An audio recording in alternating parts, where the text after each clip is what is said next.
What's up, everybody? This is a weekend wrap on DCU TV. Today I'm going to talk about some things that happened this weekend in MLS, DC United's upcoming games, and a little bit about Wayne Rooney at the end. So this weekend we didn't see any action from DC United. They had a bye week. That keeps them last in the East. They've got 9 points on 10 games. However, that points per game is not the worst in the league. It's not even the worst in the East. Montreal got a win over Houston, a 1-0 win for them. It's kind of surprising considering they've been playing very poorly lately. That win, though, puts them at 12 points on 14 games. That points per game is actually worse than DC United, so that's something to be proud of, I guess. Atlanta United and New York City both won. Atlanta won 3-1 over Philly. There was some red card controversy there where Philly picked up 2 red cards in a matter of about a minute. And Atlanta, being as good as they are, they were just able to turn it on and get a solid 3 points.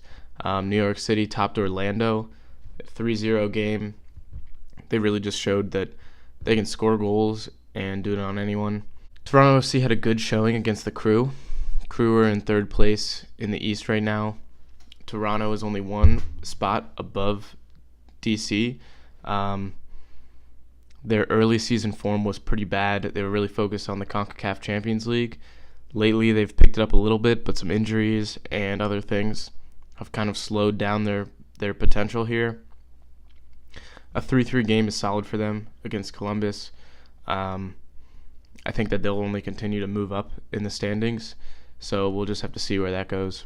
As for the Western Conference, Sporting Kansas City beat Minnesota, so they stay in the 1st place.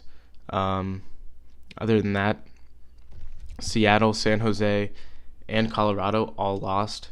All of them are on worse points per game than DC is right now, having played more games. None of them have more than 9 points. So DC United is definitely not the worst team in the league. And considering that DC's played their first 10 games away, I think they only have upward to look, especially considering that in a month they'll be hosting games at Audi Field, and pretty much their whole second half of the season is going to be at home, so there's a lot to look forward to there. Let's get on to the Open Cup game tonight. DC United's taking on North Carolina FC at the Maryland Soccerplex. Expect to see a mix of starters and reserves for DC in that one because they've got to fly on Saturday to Seattle where they'll be playing the Sounders.